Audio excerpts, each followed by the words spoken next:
नमस्कार, आप देख रहे हैं नेक्स्ट टाइम न्यूज। मैं हूं आपके साथ अमन। हम एक बेहद खास प्रोग्राम में आपके सामने हाजिर हैं। दरअसल झारखंड में जिस तरह से अभी सियासी माहौल गरमाया हुआ है, उसको लेकर हर तरफ चर्चा है कि क्या यहां पर एक बार फिर जेएमएम कांग्रेस पार्टी मिलकर सरकार बना पाएंगे। ऐसा इसलिए भी हो रहा है क्योंकि लगातार जो राज्यपाल हैं उनसे मिलने के बावजूद अभी तक समय नहीं मिल पाया है कि क्या यहाँ पर जो जेएमएम और खासकर कांग्रेस पार्टी का जो गठबंधन है वो सरकार बना पाएगा। कल चूंकि बीजेपी की मीटिंग है, उससे पहले क्या कोई बड़ा सियासी खेल यहाँ पर हो सकता है। हर कोई इसके ऊपर चर्चा करता हुआ दिखाई पड़ रहा है, क्योंकि सियासत के अपने अलग मायने होते हैं, सियासत का अपना अलग अंदाज होता है। और सियासत में सबसे बड़ी बात जो कही जाती है कि दांव दिखाना कुछ और होता है, दांव लगाना कुछ और होता है। तो क्या कुछ ऐसा ही हाल इस समय झारखंड में भी हो रहा है, क्योंकि आने वाले 2024 में यानी कि अब से 1 से 2 महीने के अंदर लोकसभा के चुनाव होने वाले हैं। तो यहाँ पर जो कह सकते हैं झारखंड से 14 सीटें लगभग जो लोकसभा की आती हैं, जिनके ऊपर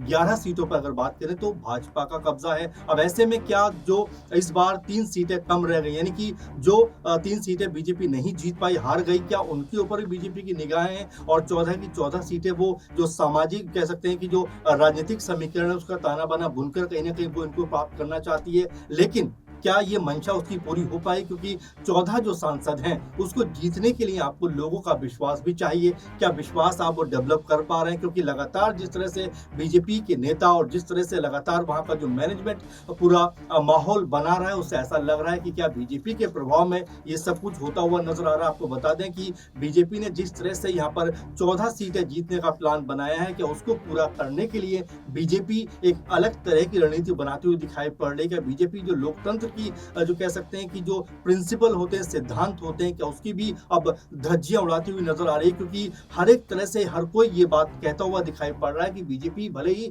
पावर में है, लेकिन पावर में क्या होने के बाद वो सारे नियम कायदे कानूनों को ताक पर रख देगी। क्या जो कह सकते हैं कि जो नियम और कायदे हैं उसके अनुसार वो काम नहीं करेगी? क्योंकि जिस तरह से हमने देखा बिहार के अंदर जो सरकार है उसको इस्तीफा होता है और अगले दिन ही सरकार कह सकते हैं कि पूरी तरह से बन जाती है, छुट्टी के दिन बन जाती है। अब ऐसे में आज जबकि चूंकि पूरा दिन राज्यपाल के पास था और जब मिन्नतें की गई तब उनके पास जो है मिलने का समय दिया जाता है। जो चंपई सोरेन पहुंचते हैं अपने 43 विधायकों के साथ में और उनको बाकायदा लेटर देते हैं कि भैया देखिए हमारे पास 43 विधायक हैं, आप हमें निमंत्रण दीजिए, न्योते दीजिए। लेकिन राज्यपाल कहते हैं कि मैं देखता हूं कब मैं आपको बुलाता हूं। इसके बाद ये बात अब कहते हुए सभी नजर आ रहे हैं जो खासकर सियासी जानकार हैं कि आखिर ये क्या अंधेर गर्दी चल रही है, क्या ये सब होता हुआ नजर आ रहा है। राजनीति के इतिहास में शायद इससे पहले ऐसा हुआ हो कि आपके पास पूरे का पूरा समर्थन है, आपके साथ में जो 43 लोग हैं वो खड़े हुए हैं, लेकिन उसके बावजूद भी आप जो है सरकार बनाने का न्योता नहीं दे रहे हैं। तो ऐसे में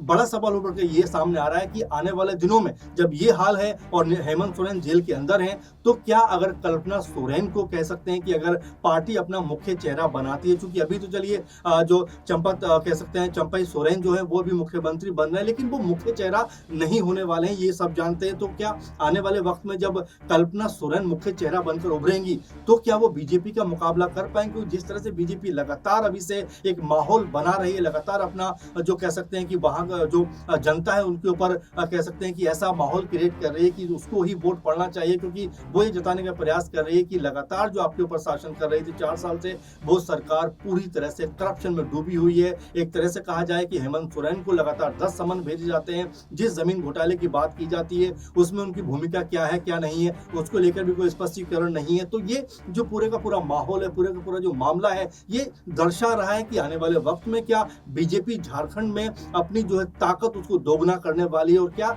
जो कल्पना सोरेन जो मुख्यमंत्री हेमंत सोरेन की वाइफ है, अगर उनको मुख्य चेहरा बनाया जाता है तो क्या वो चेहरा बीजेपी का मुकाबला करने में सक्षम हो पाएगा? अपने आप में बड़ा सवाल है, क्योंकि जब अभी बीजेपी इस तरह का हशर करती हुई दिखाई पड़ रही है, खासकर उनके जो नेता है लगातार कह सकते हैं कि झारखंड पहुंचकर माहौल बना रहे हैं। और ऐसे में खबर है कि जो लक्ष्मीकांत वाजपेयी जो प्रभारी हैं वो वहां मौजूद हैं, देवेंद्र फडणवीस के पहुंचने की खबर लगातार सामने आ रही है। आपको बता दें कि बीजेपी और कांग्रेस और जेएमएम 3 मुख्य पार्टियां हैं झारखंड के अंदर, 3 मुख्य दल हैं जिनके के अंदर कह सकते हैं कि सीटों का बंटवारा होता है। क्योंकि अभी अगर बात करें तो सबसे बड़ा दल इस समय जेएमएम है, जिनके पास 29 जो है विधायक। इसके अलावा अगर बात करें कि बीजेपी सेकेंड लार्जेस्ट पार्टी है, 26 उनके पास विधायक है। तीसरे नंबर की बात करें तो कांग्रेस कांग्रेस पार्टी तकरीबन 17 विधायक उनके पास है। तो मिला जुलाकर यही जो 3 मुख्य दल हैं ये उभर के सामने आते हैं। तो अगर यहाँ पर जो जेएमएम और कांग्रेस पार्टी जो गठबंधन में है, लगातार 4 साल से सरकार चला रहे हैं, तो अगर बिहार की तरह अगर हम बिहार को देखें तो वहां पर भी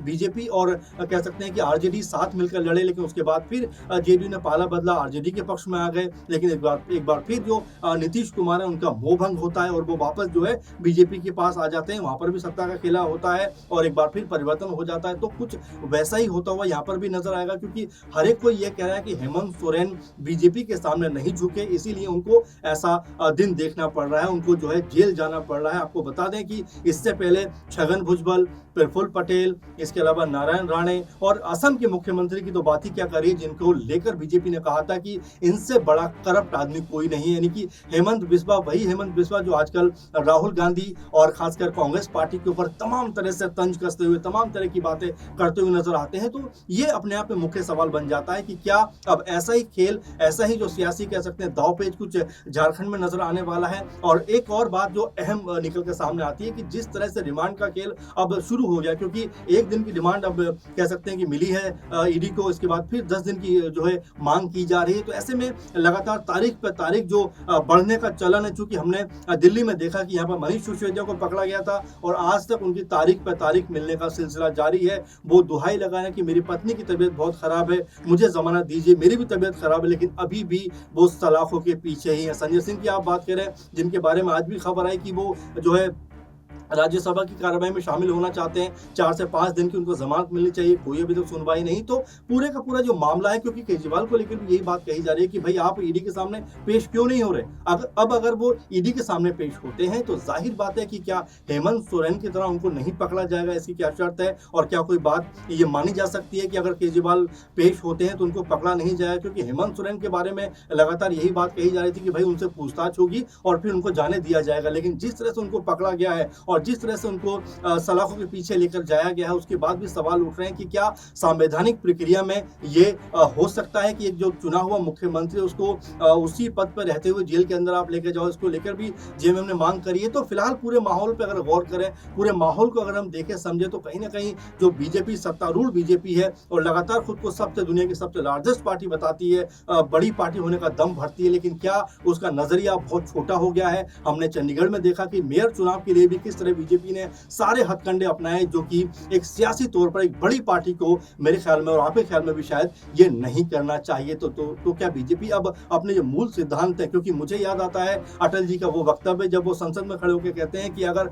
मुझे ऐसी सत्ता मिले जो जोड़ तोड़ करके मैं बनाऊं, तो ऐसी सत्ता को मैं चिमटे से छूना भी पसंद नहीं करूंगा। तो यही वो बीजेपी है जो आज इस बात को शायद भूल चुकी है, क्योंकि यहाँ के जो नेता हैं, मंत्री हैं, वो सत्ता को बनाए रखने के लिए, सत्ता में आने के लिए कुछ भी करते हुए नजर आते हैं। बिहार का एग्जाम्पल हमारे सामने ताजा इसलिए भी है क्योंकि सम्राट चौधरी से लेकर और भी तमाम बड़े बड़े नेता, खासकर अमित शाह जो गृह मंत्री भी बीजेपी के बड़े नेता हैं, वो भी ये कहते हुए नजर आए कि अब नीतीश बाबू के लिए सारे दरवाजे बंद हो गए। सम्राट चौधरी कह रहे थे कि भाई मैं अपना जो है जो मैंने पटका बांधा है सर पे वो नहीं खोलूंगा। ऐसे तमाम सारे बयान थे जो लगातार ये बता रहे थे कि नीतीश कुमार अब कभी भी बीजेपी या एनडीए के अंदर एंट्री नहीं करेंगे। लेकिन वही सत्ता का खेल, यहाँ पर एक बार फिर बीजेपी को लगा कि नहीं, अगर बिहार में नीतीश हमारे साथ आते हैं तो हम यहाँ पर लोकसभा की 40 की 40 सीटें जीत सकते हैं। इसीलिए तमाम जो बातें थी उससे मुकरते हुए एक बार फिर गठबंधन बना। तो फिलहाल अगर झारखंड पर वापस आए तो लग नहीं रहा है कि अभी यहाँ पर जो सत्ता का खेल है रुकने वाला है, क्योंकि अभी राज्यपाल ने कहा है कि मैं देखता हूं, बताता हूं, कब आपको जो सरकार बनाने के लिए बुलाता हूं, अभी मुझे टाइम चाहिए। तो फिलहाल ये पूरे का पूरा जो मामला है, इसको लेकर आप क्या सोचते हैं? क्योंकि झारखंड के जरिए कहीं ना कहीं बीजेपी ये बता रही है, खासकर झारखंड के जरिए बीजेपी ये बता रही है कि लगातार अगर हम देखें कि वहां पर जो सत्ता का खेल है वो अपने कब्जे में करना चाहती है। जो लेटेस्ट खबर है दर्शकों आपको बताते हुए चले कि जिस तरह से 43 यानी लगभग 43-44 जो विधायक जो खबर आ रही है कि जो जेएमएम और कांग्रेस गठबंधन के हैं उनको चार्टर्ड विमान से हैदराबाद भेजा जा रहा है कि भाई बीजेपी यहां पर भी कोई जोड़ तोड़ ना कर दे, क्योंकि बीजेपी से बड़ा गेम चेंजर तो मेरे ख्याल से कोई है नहीं। आपने देखा मध्य प्रदेश में अच्छे खासी कांग्रेस पार्टी पावर में आती है, लेकिन सिंधिया को अपने खेमे में बुलाती है और पूरे का पूरा माजरा पलट जाता। तो फिलहाल जिस तरह की खबर आ रही है कि जो चार्टर्ड विमान से जो विधायक जो हैदराबाद पहुंचे हैं, तो इसके बाद क्या ऐसा लग रहा है कि 4-5 दिन का वक्त अभी और लगेगा या फिर अभी और भी ज्यादा समय लग सकता है? तो क्या है ना, जो अर्थ है वो तो कहने का यही है कि जो बीजेपी है उसके खेल से हर कोई वाकिफ है, क्योंकि अगर उसने कोई तिकड़म भिड़ा दी तो यहाँ पर जो सरकार बनती हुई नजर आ रही है 43-45 के पास, जो आंकड़ा जेएमएम कांग्रेस का है वो घटकर आधा भी रह सकता है। तो इसके ऊपर आपकी क्या राय है जरूर बताइए, क्योंकि हम ऐसे और खास और अहम मुद्दों पर हमेशा आपके लिए प्रोग्राम लेकर आते हैं। आपका भी कोई सुझाव हो जरूर हम तक पहुंचाइए। नमस्कार।